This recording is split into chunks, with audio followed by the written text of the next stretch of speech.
गरीब माँ की अमीर बेटी। संगीता की दो बेटी थी। जब संगीता ने छोटी बेटी को जन्म दी तब संगीता के पति के सड़क दुर्घटना में मृत्यु हो गया। संगीता के पति के मृत्यु के बाद मानो संगीता की दुनिया ही उजड़ गई। संगीता की दोनों बेटियां अभी छोटी थी। उसके ऊपर बहुत बुरा समय आ गया। संगीता के ससुराल वालों ने संगीता को बुरा भला कहकर उसके अपने घर से निकाल दिया। संगीता ने दूसरे से घर में जाकर काम करने लगी और काम को करके ही संगीता ने एक दिन दूसरे के घर को किराए पर ले ली। जैसे तैसे मेहनत मजदूरी करके अपने और अपनी दोनों बेटियों का खर्चा चलाती थी। एक दिन की बात है कि संगीता ने 2-3 घरों में जाकर काम करने लगी, क्योंकि संगीता की दोनों बेटियां को पढ़ाई करानी है। लेकिन फिर भी इतना मेहनत करने से भी संगीता ने अपनी पहली बेटी को ज़्यादा नहीं पढ़ा पाई। लेकिन संगीता ने छोटी बेटी को जैसे तैसे करके बेटी को पढ़ा दी। कुछ साल के बाद संगीता की दोनों बेटियां बड़ी हो गई तो उन बड़ी बेटियों के लिए रिश्ता ढूंढने लगी। तब बड़ी बेटी ने बोली कि माँ, मैं एक लड़के से प्यार करती हूँ, इसलिए जब भी शादी करूँगी तो उसी लड़का से करूँगी। संगीता ने अपनी बड़ी बेटी को बोली कि अब मैं समझाऊँ तो कैसे, तुमको अमीर घर के लड़के बिगड़े होते हैं, लेकिन तुम तो मेरी बात को समझती ही नहीं है कि अमीर लड़के एक नंबर के बिगड़े होते हैं। आज तुमसे शादी करेंगे, कल किसी और लड़की से कर लेंगे। मेरी बात तो तुम मानती ही नहीं हो कि कल के दिन वे तेरे को छोड़कर किसी और से शादी कर लेगा और तुमको छोड़ देगा, लेकिन तुम मानती ही नहीं। तुम तो मेरी बेटी है, इसलिए मैं तुम्हें बार बार समझाती हूँ, तुम उस लड़के से दूर हो जाओ। लेकिन बड़ी बेटी ने बोली कि बस माँ, अब बहुत हो गया। कब से आप मेरे ऊपर हुक्म चलाती रहती हो। मैं शादी करूँगी तो उसी लड़के से करूँगी।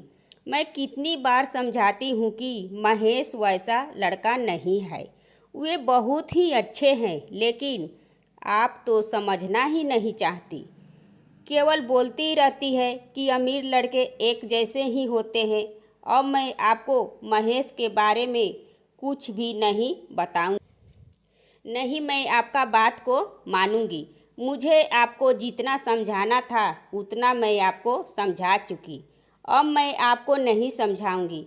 तब छोटी बेटी ने बोली कि दीदी, आप माँ से इस तरह से बात करती हो, आपको क्या लगता है माँ आपके बारे में गलत सोचती है? बिल्कुल भी नहीं। याद है कि जब एक दिन हम दोनों उस लड़के से मिले तो उस लड़के ने कैसे अनाप शनाप बातें कर रहा और कैसे हमारी गरीबी का मजाक उड़ा रहा था, तो आप चुप ही रहिए। वैसा लड़का नहीं है।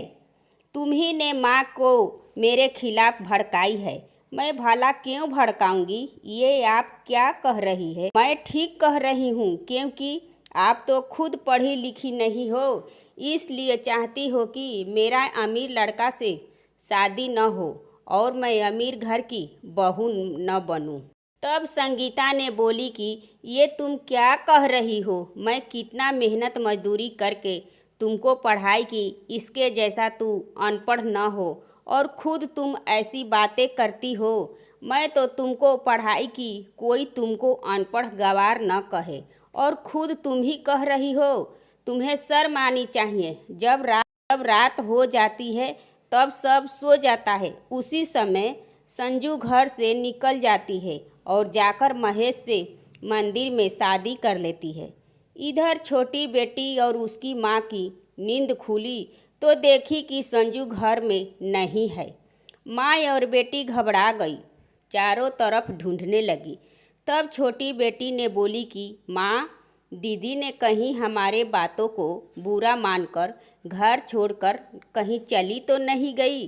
तब माँ ने बोली कि नहीं नहीं, संजू भला ऐसा क्यों करेगी। तब संजू छोटी बेटी ने संजू को फोन करती है। दीदी आप कहाँ पर हो, हमें तो बता कर जाती, हम लोग कितना परेशान हो तुम्हें ढूंढने के लिए। तब संजू बोली कि मैं तुम लोग को कुछ नहीं बताऊंगी, मैं महेश से मंदिर में शादी कर ली और मैं महेश के साथ ही रहूंगी और उस घर में दोबारा कभी नहीं आऊंगी। तब छोटी बहन ने बोली कि दीदी ये सब आप क्या कह बोल रही हो, तुम ठीक तो है ना। आओ पहले घर आओ, हम सब एक साथ बैठकर सोचेंगे। तब संजू ने बोली कि मुझे जितनी बातें करनी थी तुम लोगों से उतना मैं कर चुकी, अब मैं तुम लोग से कुछ भी बात नहीं करूँगी। इतना कहकर संजू फ़ोन को रख देती है। तब छोटी बेटी ने माँ को ये बात बताई कि दीदी घर को आने से मना कर रही है। तब माँ ने बोली कि क्या करूँ, जिस बेटी को मैं इतना मेहनत मजदूरी करके पैसे को कमा कर पढ़ाई लिखाई, वो आज ऐसे बात कर रही है और मेरी मर्जी के खिलाफ जाकर शादी भी कर ली। बेटी ने बोली कि तुम चिंता मत कर माँ, उसे जब अपनी गलती का एहसास होगा तब वो ज़रूर आएगी। माँ ने बोली कि उसने तो मेरा भरोसा को तोड़ दिया, अब ऐसी गलती तुम मत करना, क्योंकि मेरी आखिरी उम्मीद है तुम्ही से। चिंता मत करो माँ, मैं छोड़कर आपको कहीं नहीं जाऊंगी। माँ तुम जिसे कहोगी मैं उसी से शादी करूंगी माँ। कुछ दिनों के बाद जब मोहल्ले वाले को पता चला कि संजू शादी कर ली है, तब मोहल्ले वाले संजू की माँ को भला बुरा बातें सुनाती है। लो तुम्हारी बेटी ने भागकर शादी कर ली। ये बातें संजू की माँ को बर्दाश्त नहीं होती। तब अपनी छोटी बेटी से कहती है कि अब मैं तुम्हारी शादी कर दूंगी और मैं कोई वृद्ध आश्रम में चली जाऊंगी, क्योंकि मुझे अब यहाँ पर ऐसी बातें बर्दाश्त नहीं कर पाऊंगी। यहाँ की सभी औरतें ने मुझे हर रोज़ ताना मारती है, कम से कम तो आश्रम में रहूंगी तो 2 वक्त की रोटी तो मिलेगा। तब छोटी बेटी बोली कि माँ तुम्हें कहीं जाने की ज़रूरत नहीं है। मैं कितनी बार कहूँ, जब मैं शादी करूँगी तो उसी लड़के से करूँगी जो आपको मेरे साथ रहने दे, मैं आपको छोड़कर नहीं जाऊँगी। जब माँ आपको मेरे साथ नहीं रहने देगा तो तब उस लड़के से मैं अपनी शादी को नहीं करूँगी, पूरी ज़िंदगी आपके साथ ही रहूँगी। तब माँ ने बोली कि नहीं बेटा, ऐसी बात मत बोलो। माँ शादी के बाद कहीं अपनी बेटी के ससुराल थोड़ी ही रहती है। तब बेटी ने बोली कि माँ अगर मेरा कोई भाई रहता तो मैं आपको यहाँ पर रहने को कहती, लेकिन मेरा तो कोई भाई नहीं है, इसलिए अब आपका जिम्मेवारी मैं ही न लूँगी। चाहे लड़का हो या लड़की, माँ बाप तो दोनों को जिम्मेदारी उठाते हैं।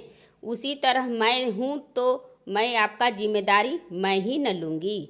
ऐसा थोड़ी है कि बेटी अपनी शादी के बाद अपनी माँ की जिम्मेदारी नहीं लेगी। जब मैं हूँ तो आपका जिम्मेदारी मैं न लूँगी तो माँ कौन लेगा। तब माँ ने बोली कि बेटी के लिए एक रिश्ता लाई और उस लड़के ने छोटी बेटी को पसंद कर लिया। तभी छोटी बेटी ने बोली, देखिए मैं एक बात बताना चाहूँगी कि जब मेरी शादी हो जाएगी तब मैं अपनी माँ को अपनी ससुराल में रखूँगी, क्योंकि मेरे जाने के बाद मेरी माँ का कोई नहीं है। अगर आपको ये रिश्ता पसंद है तो हाँ कहिए, वरना आप मुझसे शादी करने से मना कर दीजिए। उस लड़के ने बोला कि मुझे आपकी शर्त को मंजूर है। मैं समझ सकता हूँ कि माँ का ख्याल रखने वाला कोई नहीं है, इसलिए मैं आपसे शादी करने के लिए तैयार हूँ। माँ ने उस लड़के की बात को सुनकर खुश हो जाती है और जल्दी से एक अच्छा सा मुहूर्त देखकर छोटी बेटी की शादी को करा देती है और उसके ससुराल में बेटी ने माँ को ले जाती है और उनका ख्याल बहुत अच्छी तरह से रखती है और तीनों बहुत खुश रहते हैं। एक दिन माँ बोली कि बेटी, मैं तो तेरे पास हूँ, लेकिन संजू को देखने को मेरा बहुत मन करता है। तुम फ़ोन लगाकर मुझे उससे बात करा दो। तब छोटी बेटी ने बोली कि माँ, आप चिंता मत करो, मैं अभी दीदी से आपका बात करा देती हूँ। माँ संजू से बात करती है तो माँ को कुछ समझ में आता है कि संजू तकलीफ़ में है। फिर संजू ने माँ की पता लेकर घर आई। तब सब लोगों ने देखे कि संजू के शरीर पर चोट की निशान है।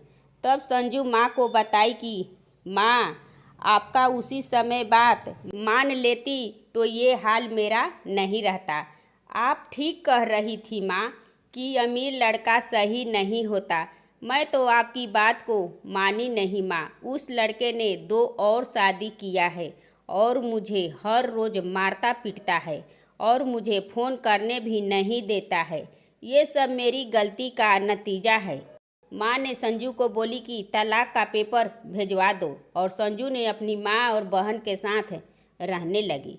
संजू को अपनी गलती का पछतावा खूब होता है कि मैं तो अपनी माँ बहन की बात को नहीं मानी, बिना सोचे समझे अपने से शादी कर ली। ये मैं बहुत बड़ी गलती की।